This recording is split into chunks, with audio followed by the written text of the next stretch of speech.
আউযুবিল্লাহি মিনাশ শাইতানির রাজিম বিসমিল্লাহির রহমানির রহিম।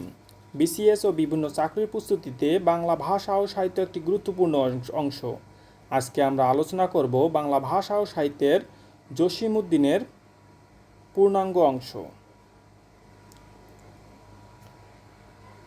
কোনটি জসীমউদ্দীনের নাটক?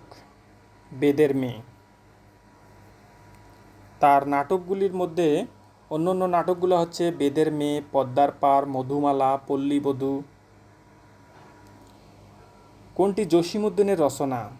ঠাকুরবাড়ির আঙ্গিনা। এটি তার স্মৃতিকথামূলক রচনা। ঠাকুরবাড়ির আঙ্গিনা হচ্ছে স্মৃতিকথামূলক রচনা। কোনটি জসীমউদ্দীনের ভ্রমণ কাহিনী? যে দেশে মানুষ বড়। চলে মুসাফির ভ্রমণ কাহিনীগুলো হচ্ছে চলে মুসাফির 1952 সালে, হলদে দেশ 1967 সালে, যে দেশে মানুষ বড় 1968 সালে। এই তিনটাই হচ্ছে জসীমউদ্দীনের ভ্রমণ কাহিনী। জসীমউদ্দীনের কাব্য কোনটি? মা যে জননী কান্দে। জসীমউদ্দীনের আসমানী চরিত্রের বাড়ি কোথায়? ফরিদপুরে। নিচের কোনটি কবি জসীমউদ্দীনের রচনা নয়? এক মুঠো। নিচের কোনটি জসীমউদ্দীনের লেখা? বোবা কাহিনী। এটা হচ্ছে বোবা কাহিনী হচ্ছে উপন্যাস। জসীমউদ্দীন রচিত গাথা কাব্য কোনটি? সজনবাদিয়ার ঘাট। জসীমউদ্দীনের মৃত্যুবরণ করেন 1976 সালের কোন তারিখে? 13ই মার্চ। জসীমউদ্দীন জন্মগ্রহণ করেন 1903 সালে 1 জানুয়ারি আর মৃত্যুবরণ করেন 1976 সালে 13ই মার্চ। জসীমউদ্দীন ঢাকা বিশ্ববিদ্যালয়ের প্রভাষক হিসাবে যোগ দেন কত সালে? 1938 সালে। বাংলা সাহিত্যের পল্লীকবি খ্যাত হচ্ছে জসীমউদ্দীন। পল্লীকবি জসীমউদ্দীনের পল্লী গানসমূহ সংকলিত হয়েছে কোন গ্রন্থে? রঙ্গিলা নায়ের মাঝি। রাখালী কবি প্রথম কাব্যগ্রন্থ। রাখালী কবির প্রথম কাব্যগ্রন্থ। এটি 1927 সালে প্রকাশিত হয়। সঙ্গীত গ্রন্থগুলো হচ্ছে যেমন রঙ্গিলা নায়ের মাঝি, গাঙ্গের পার, জারি গান, মুর্শিদি গান, সবগুলো হচ্ছে জসীমউদ্দীনের। জসীমউদ্দীন কবর কবিতা রচনার সময় কলেজে পড়েন। কবি কলেজে পড়ার সময় এই বইটি প্রবেশিকায় অন্তর্ভুক্ত করা হয়। রাখালী কাব্যগ্রন্থে অন্তর্গত। প্রথম প্রকাশিত হয় কল্লোল পত্রিকায়। এই কবিতায় পংক্তির সংখ্যা হচ্ছে 118টি। আসমানীরে দেখতে যদি তোমরা সবে চাও পংক্তিটি কোন কবির লেখা? জসীমউদ্দীন। উল্লিখিত চরণ দুটি জসীমউদ্দীনের আসমানী কবিতার। রবীন্দ্র ভারতী বিশ্ববিদ্যালয় জসীমউদ্দীনকে ডি.লিট ডিগ্রি প্রদান করেন কত সালে? 1969 সালে। পল্লীকবি জসীমউদ্দীন মৃত্যুবরণ করেন ঢাকায়।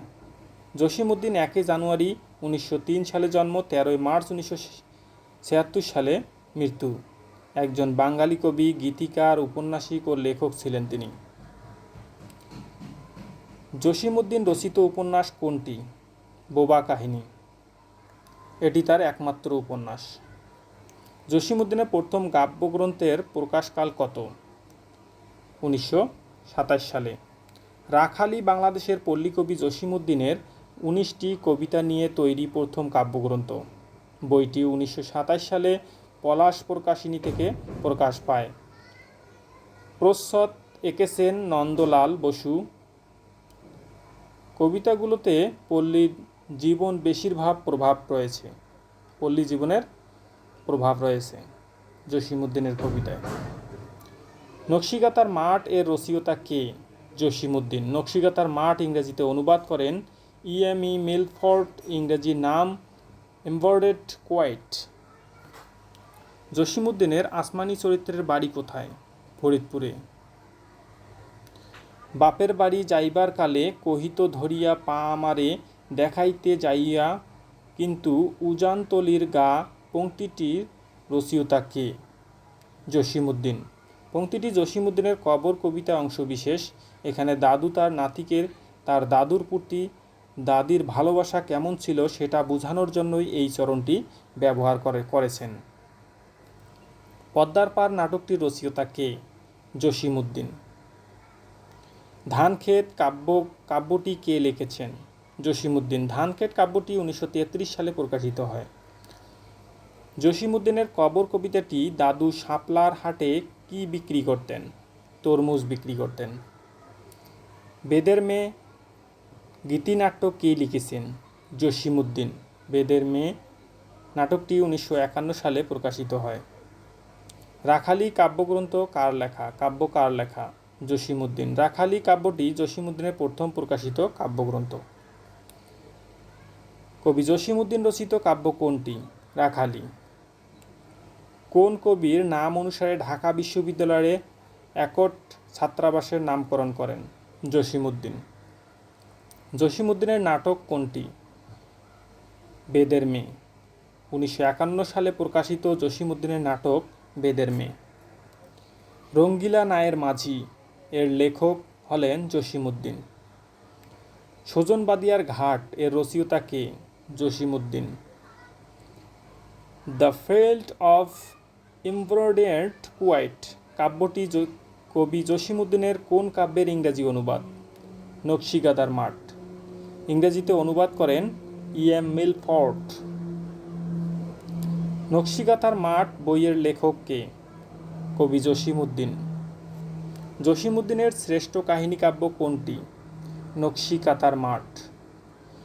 নকশিকাঁথার মাঠ কবি E.M. মিলফোর্ড ইংরেজিতে অনুবাদ করেন, যার নাম হচ্ছে the field of embroidered quilt. কবর কবিতার কতটি পংক্তি রয়েছে? 118টি। কলেজ জীবনে কবি প্রথম লেখা 118টি লাইনের কবিতা হচ্ছে কবর। কবি জসিমউদ্দিনের রচিত কাব্য কোনটি? রাখালি। এটি তার প্রথম কাব্যগ্রন্থ, প্রকাশিত হয় 1927 সালে। তাম্বুলখানা গ্রামে কোন কবির জন্মগ্রহণ করেন? জসিমউদ্দিন 1903 সালে ফরিদপুর জেলায় তাম্বুলখানা গ্রামে জন্মগ্রহণ করেন। নকশিকাঁথার মাঠ এর রচয়িতা কে? জসিমউদ্দিন। কবর কবিতাটি জসিমউদ্দিনের কোন কাব্যগ্রন্থে অন্তর্গত? রাখালি। জসিমউদ্দিনের কোন কাব্যগ্রন্থটি বিভিন্ন ভাষায় অনূদিত? নকশিকাঁথার মাঠ। কোনটি জসিমউদ্দিনের লেখা বোবা কাহিনী? এটি তার একমাত্র উপন্যাস। জসিমউদ্দিনের রচনা কোনটি? যাদের দেখেছি।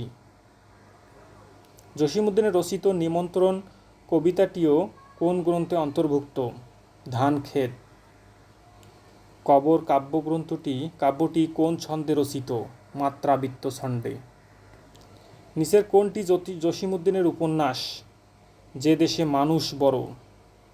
জসিমউদ্দিনের উপন্যাস বোবা কাহিনী, এটা হচ্ছে মূলত ভ্রমণ কাহিনী। 1964 সালে চলে মুসাফির, হলদে দেশ, যে দেশে মানুষ বড়, জার্মানির শহরে বন্দরে।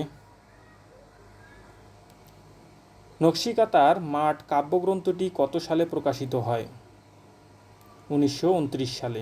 জসিমউদ্দিনের কাব্যগ্রন্থসমূহ প্রকাশ হওয়ার সময়কাল: রাখালি 1927, নকশিকাঁথার মাঠ 1929, বালুচর 1930, ধানক্ষেত 1933, সজনবাদিয়ার ঘাট 1934, হাসু 1938, রঙ্গিলা নায়ের মাঝি 1935, রূপবতী 1946, মাটির কান্না 1951, এক পয়সার বাঁশি 1956 ইত্যাদি।